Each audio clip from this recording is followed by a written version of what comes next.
बच्चे को मैंने पूछा कि गालियाँ क्यों निकाल रहे हो, तो वो आगे से ना वैसे बदतमीज़ी करना स्टार्ट कर दी उसने। भाई समझाने के बजाय मुझे कहना शुरू हो गया कि तूने उस पर तशद्दुद किया है। दरवाज़ा खोला है तो उन्होंने मुझे पकड़ के मारना शुरू कर दिया। पहले बैट से मारा है। उसी का कोई दोस्त था उन दोनों भाइयों का, उसने पिस्टल निकाला, स्ट्रेट मेरी तरफ ना फायर किया है।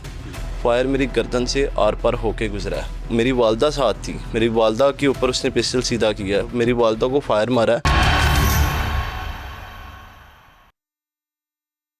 अस्सलाम वालेकुम, समा डिजिटल के साथ मैं हूं आपका मेज़बान उमर याकूब। व्यूअर्स, लाहौर का इलाका है गाज़ियाबाद, जहां पर अदम बर्दाश्त का एक अजीब सा वाक़या पेश आया। हुआ क्या, जिस नौजवान के साथ ये वाक़या पेश आया उसी से बात करेंगे। जी भाई, आपका नाम क्या है? मेरा नाम रेहान कादिर है। मैं लाहौर के इलाके गाज़ियाबाद से ताल्लुक़ रखता हूँ। अच्छा रेहान, ये सारा जो वाक़या आप बता रहे हैं, फायरिंग हुई, आप पर तशद्दुद हुआ, ये हुआ क्या? ये हुआ बेसिकली ये है कि आज से कुछ दिन पहले एक बच्चा आया घर चीज़ लेने ना। तो मेरे भाई की परचून की दुकान है घर में ना अपने।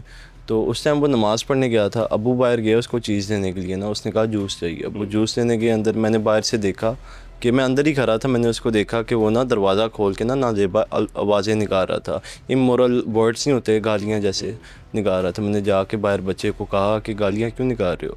मतलब मुझे पता है वो बच्चा कौन है, मोहल्ले में 5 साल से रह रहा है उसके वालिद साहब के साथ। मेरे वालिद साहब नमाज़ पढ़ते हैं, मैं भी पढ़ता हूँ तो मुझे इस चीज़ करके बच्चे का ख्याल हुआ कि इसको समझाऊं बजाय इसके कि मैं इसको मतलब कि इग्नोर करूं।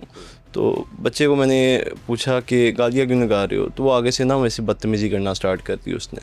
तो मैंने उसको कहा जाओ जाके घर में से ना किसी बड़े को बुला के लाओ। बच्चे की उम्र कितनी थी? 10 साल उम्र थी बच्चे की। अच्छा, मतलब बड़ा छोटा बच्चा है वो। छोटा बच्चा, फुल टाइम कह लो आपके फंटर इस तरह का था। अच्छा। तो वो जनाब घर गया, अपने भाइयों को बुला के लाया 10 से 15 मिनट बाद ना।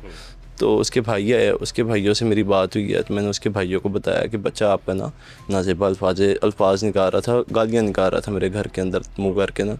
तो भाई समझाने के बजाय मुझे कहना शुरू हो गया कि तूने उस पर तशद्दुद किया है।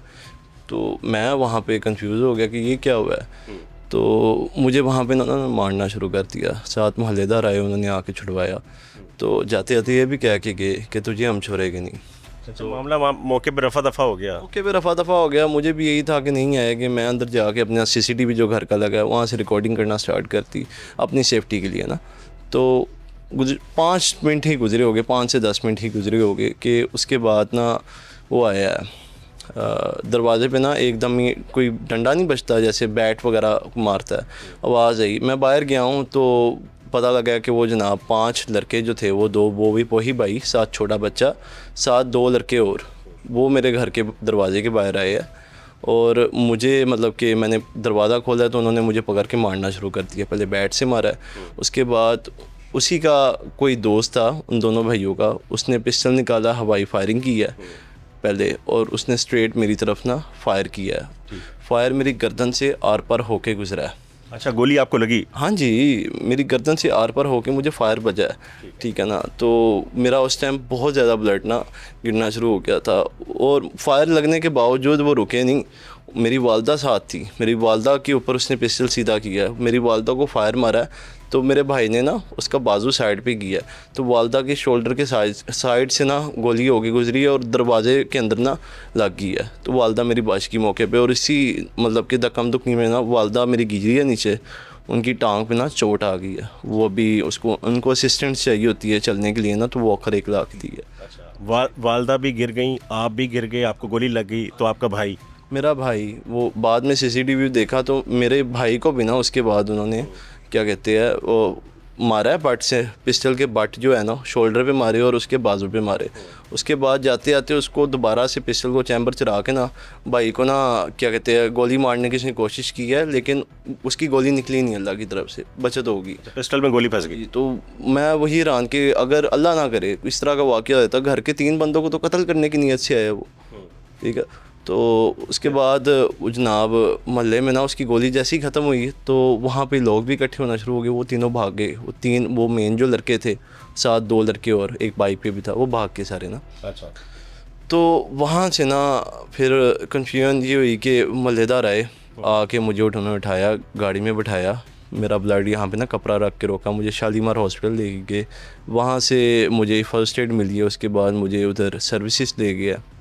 सर्विसेज में ओटी में गया हूँ, वहाँ से बाहर आया हूँ, पुलिस वालों ने मेरा बयान लिया है, उस पर एफआईआर हुई है और उनकी एफआईआर की परमानेंट जो कॉपी होती है ना, मुझे सुबह मिलने से पहले उनको पता लग गया मुलजिम पार्टी को, उन्होंने अपनी बेल्स भी करा ली यार। अच्छा, पहले एफआईआर की कॉपी आपको नहीं मिली, उन तक पहुंच गई? हाँ, उनको बेल्स उन्होंने बेल भी करा ली यार। अच्छा, फिर?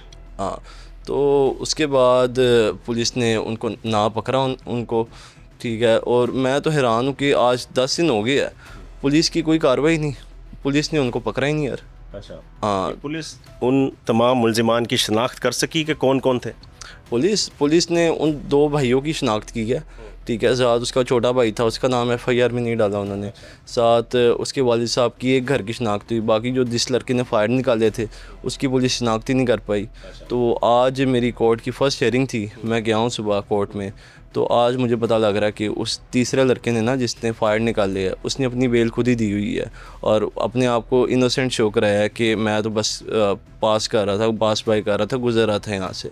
उसने इस तरह की बात वहाँ पे लिखवाई हुई है। अच्छा, मतलब अभी तक तफ्तीश के अंदर जो मुल्जिमान है, नहीं किया, जो फायरिंग करने वाला मुल्जिम है उसको नामजद नहीं? तफ्तीश में नामजदा नहीं किया, उसने तो अपनी पहली बेल करा ली। अच्छा, आपको बेल से पता चला कि ये वो मुल्जिम है जिसने यहाँ पर फायरिंग की थी और वो इस एफआईआर का हिस्सा ज़रूर है, लेकिन अपने आप को बेकसूर जाहिर करने के लिए उसने ज़मानत करवा ली? जी एग्जैक्टली ऐसे ही हुआ था। तो आप ये बताएं कि आज इस वकूए को 10-11 दिन होने वाले हैं, तो आप क्या लगता है कि पुलिस उनको क्यों नहीं पकड़ पा रही?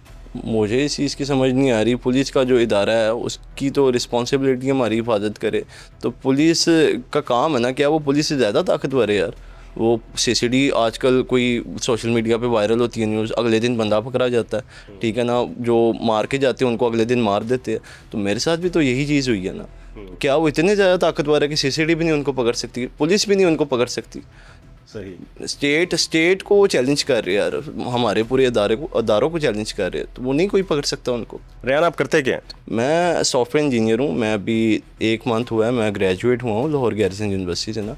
मैं जॉब्स के लिए ही अप्लाई कर रहा था, ये प्रीवियस 2 वीक्स है ना, मैं इंटरव्यूज़ दे रहा था। अच्छा, हाँ, तो बस इन द मीन टाइम ये सब हो गया। इस सैड इंसिडेंट के बाद, मतलब जो पुलिस का या हमारे डिपार्टमेंट्स का रवैया है, इसके बाद आप क्या समझते हैं कि पाकिस्तान के अंदर जो हालात हैं, आप इसके अंदर अभी ग्रो करेंगे? क्योंकि अभी तो आपका प्रोफेशनल फील्ड के अंदर कदम आपने रखना है। यस एग्जैक्टली, प्रोफेशनल कैरियर अभी स्टार्ट में ही इतना बड़ा एक इंसिडेंट हुआ है। साथ इंसाफ नहीं मेरा ना स्टेट से, कैरियर तो मुल्क में स्टार्ट करना है, मुल्क को ही, मतलब कि मुल्क का नाम ही ऊंचा करना है ना, मुल्क में ही पैसा लाना है बाहर से।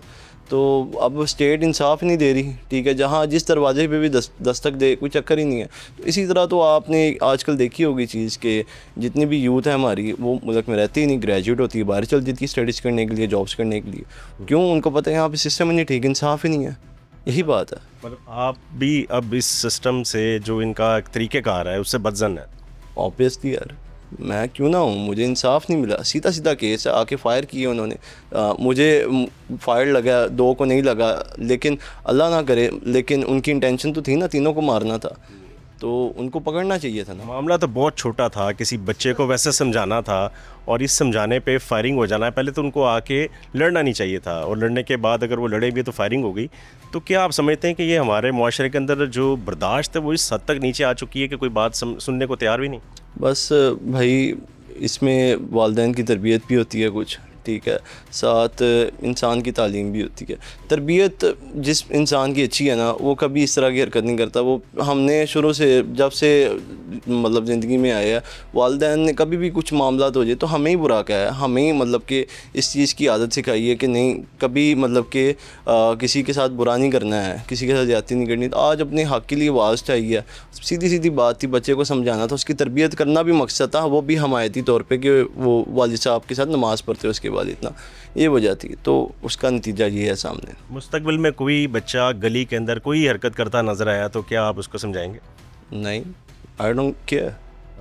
बिल्कुल जी, इस मुआशरे के अंदर किसी को समझाना उसके भले के लिए या इस मुआशरे में बेहतरी लाने के लिए कभी कभी आपके अपने गले भी पड़ सकता है। तो पुलिस का ये जो निज़ाम है, जो तरीक़ेकार है, उससे ये नौजवान तो बदल हो चुका है, लेकिन अभी भी वक्त नहीं गुजरा। पुलिस को चाहिए कि इस तफ्तीश के अंदर जो ज़िम्मेदार मुल्जिमान हैं उनको गिरफ्त में लाया जाए और उनकी जो सज़ा बनती है वो उन्हें लाजमी दिलवाई जाए। अभी तक के लिए अपने मेज़बान उमर याकूब को इजाज़त दीजिए। अस्सलाम वालेकुम।